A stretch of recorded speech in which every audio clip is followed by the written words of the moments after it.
Welcome back. This is the third video on the SDLC series of videos for grade 11 National Curriculum Syllabus for the GCE ordinary level. Today we will be talking about the system development processes. The system development process is going to tell you the steps needed to be followed in order to develop a system. When I say a system, it means a software. So to develop a software, we need to follow the steps in the system development lifecycle, or we can even call it software development lifecycle.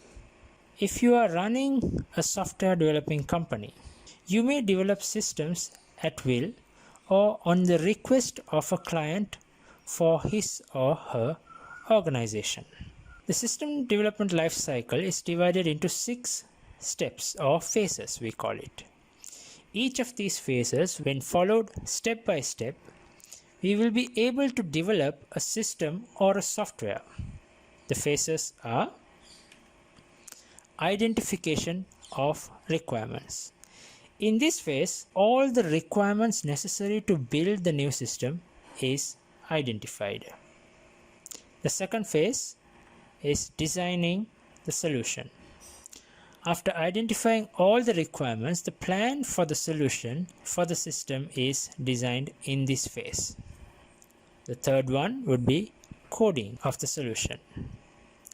This is where the actual system starts to take shape. The building of the system starts here. And the fourth one is testing and debugging. The newly developed system is tested for its functionality against the system requirement identified in the first phase. The next phase would be deployment of the system. If the testing phase is finished successfully, that is, if the system passes all the testing stages, the new system is installed in the client's organization. This is called deployment. And the last phase, or the largest phase, would be the maintenance of the system. This is considered as the largest phase in the system development lifecycle. It is sometimes called after-sales service. It may continue for many years after deployment. That is why we call it as the largest phase of the system development lifecycle. So these 6 phases will be discussed in detail in the other slides. Let's look at the first one. First phase is identification of requirements. The system analyst is responsible of gathering the requirements for the new system. The analyst will study the existing manual system to understand its drawbacks and benefits, which he or she may use in the newly proposed system.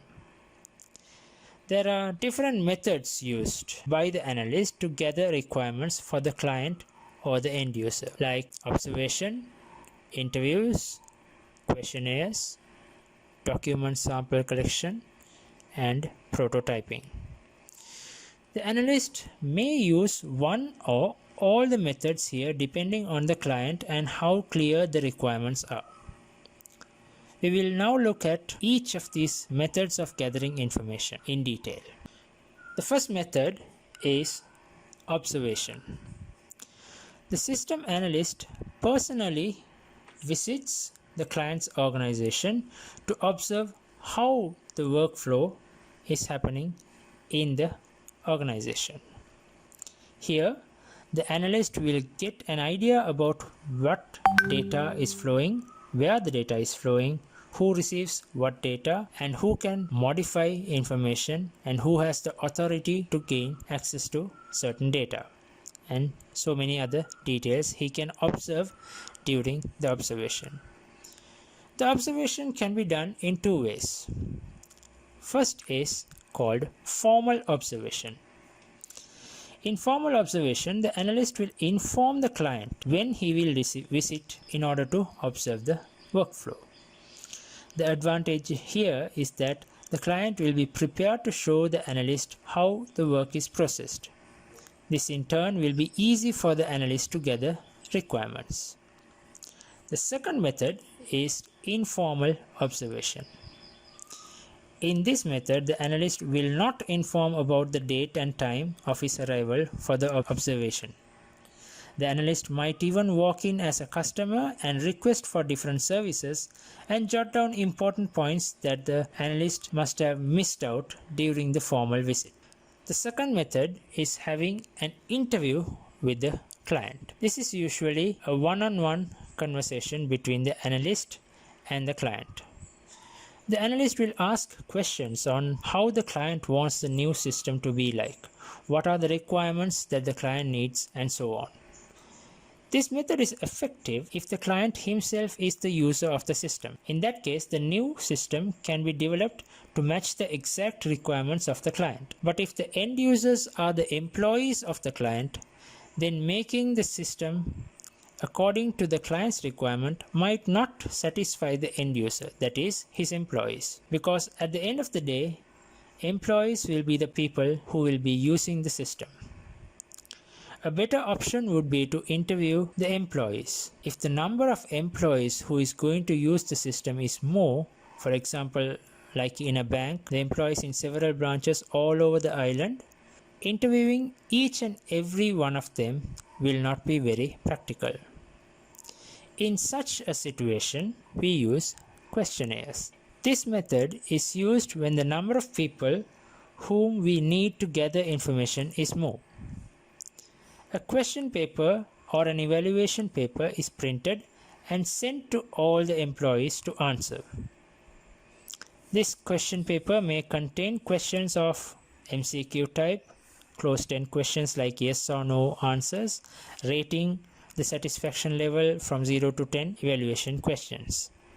Later, all these questionnaires are collected by the analyst, and common requirements will be considered with high priority and other requirements will be considered with lower priorities when designing the solution. The next method of gathering requirements is document sample collection. The documents collected may be receipts, reports, statements, or assignments, or any other documents. The reason for collecting this information is for the analyst to know how to format documents when generated through the new system, or how to format the printed documents generated through the new system. For example, where should the company logo be printed? What format is used when you are writing dates? How big should the font size be? And so on and so forth. The final method would be prototyping. This method is used when the client himself has no idea of how his system should look like. This may be because the client have not used a computer-based system before and has no idea of how it may look like.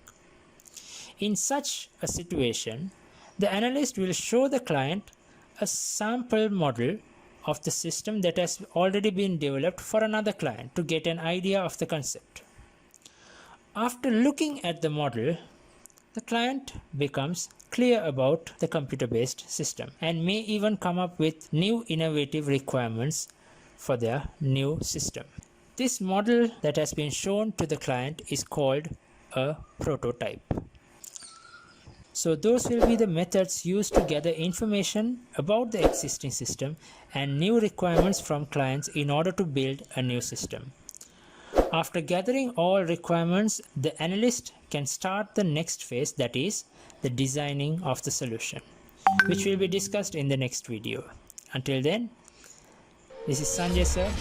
God bless you.